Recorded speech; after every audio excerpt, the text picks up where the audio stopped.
তারপর দিয়ে দিচ্ছি আমি হাফ চামচ হলুদ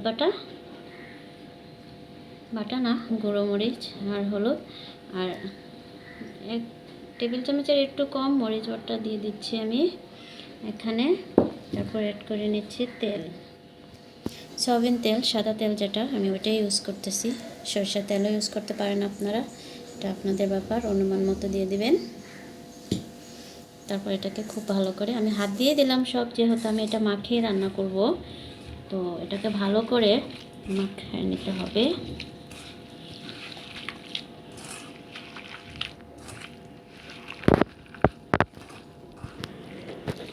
মাখানো হয়ে গেছে, এটা খুব ভালো করে মাখতে হবে।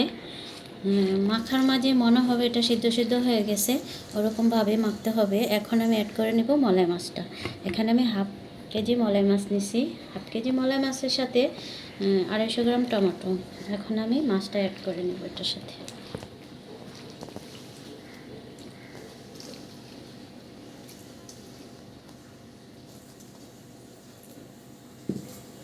আবার ভালো করে মেখে নেব, মাছটা সহ খুব ভালো করে মেখে নেব।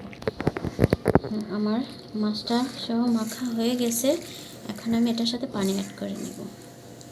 এটা আমি কোনো কষায় মশায় রান্না করতেছি না, এটা মেখে ঝুঁকে রান্না করতেছি। অনেক সহজ একটা রান্না, ট্রাই করবেন। এটা অনেক খেতে খারাপ লাগে না, খুব ভালোই লাগে খেতে।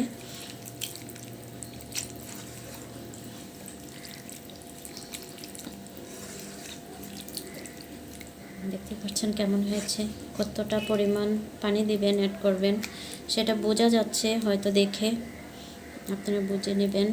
এটাকে আমি পুরো শুকনো করবো না, একটু মাখা রাখবো রান্নাটা, তো এতটুকু পানি এনাফ। এখন আমি এটাকে চুলে বসিয়ে দিলাম, মিডিয়াম আঁচে বসিয়ে ঢেকে দেব। এটা 10 মিনিট পর আবার দেখবো আমরা কেমন হয়েছে। 10 মিনিট পর ফিরে আসছি। 10 মিনিট হয়েছে, এখন আমি আবার একটু নেড়ে দেব।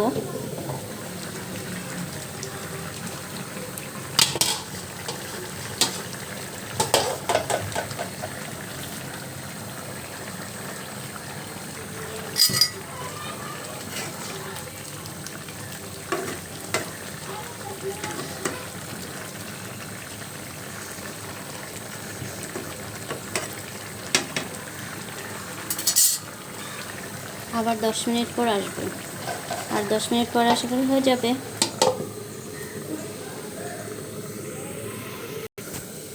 ফিরে এসেছি আবার 10 মিনিট পর, আর আমার রান্নাটা হয়ে গেছে। এখন আমি এটার মধ্যে ধনেপাতা অ্যাড করব, ধনেপাতা অ্যাড করে নামিয়ে ফেলবো।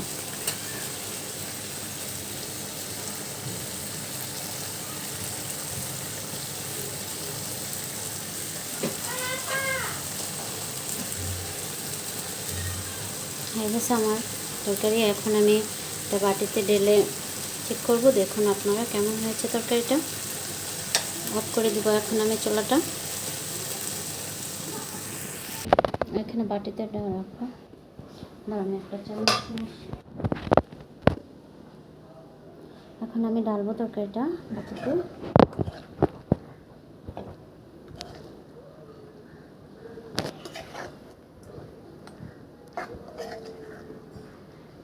আমি কিন্তু এটা পুরো শুকনো করি নাই, একটু ভিজা রাখছি। দেখতেই পারতেছেন হালকা ভিজা আছে।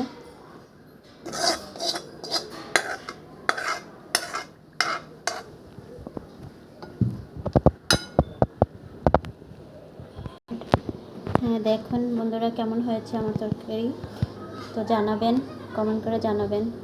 আর অ্যাকচুয়ালি আমি নিউ ইউটিউবে, তো পাশে থাকবেন, আমাকে সাপোর্ট করবেন, লাইক দিবেন, কমেন্ট করে জানাবেন আমার রান্না কেমন হয়েছে। আর অবশ্যই ট্রাই করবেন বাসায়, যে মাখিয়ে মলাই মাছ রান্না করে খেতে কেমন লাগে জানাবেন। আসসালামু আলাইকুম, আল্লাহ হাফেজ।